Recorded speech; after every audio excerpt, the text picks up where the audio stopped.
forced Americans to really take a deeper look into what we've been allowing for a very long time and how decades of deceit and American greed has caused the issues we're facing right now. These companies are really traitors that help destroy the American people.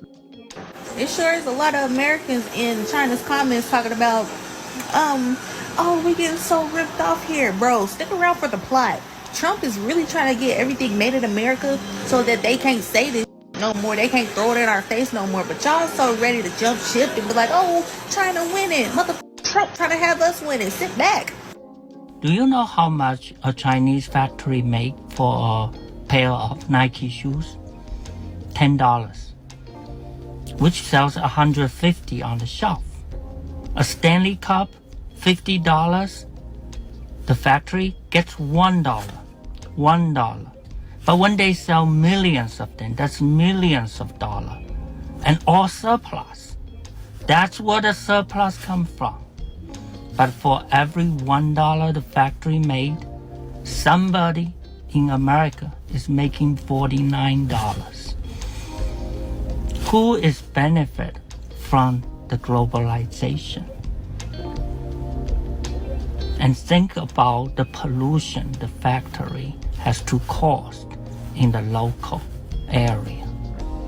Who is benefit from the globalization? I don't know.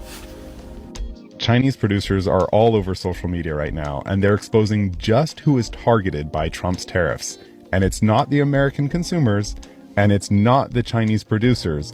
It's actually our international corporations who have sold out American prosperity for their own profits. Let me illustrate. Let's use this example, Nike. Now, these are fictitious numbers, just for example. But let's say that Nike buys shoes from this company that manufactures Nike shoes for $10 a Nike shoe, which isn't very far off. Nike turns around and sells that shoe at retail for $100. Here's the interesting part about tariffs.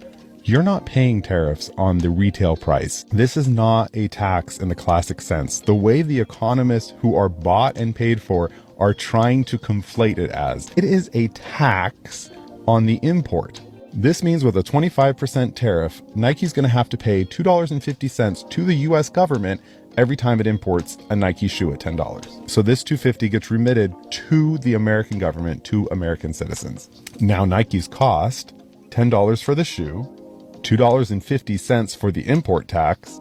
This means they're netting $87 per shoe.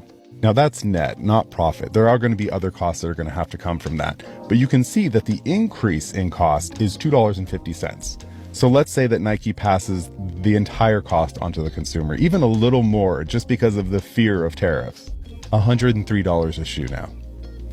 That is the impact of a 25% tariff. So what the Chinese producers on TikTok are saying, instead of the American consumer buying it for $103, or let's just say that the company Nike eats all $2.50 of the tariff and still sells it for $100, you're way better off over here, paying directly to China, including the tariff, $12.50 a shoe plus shipping.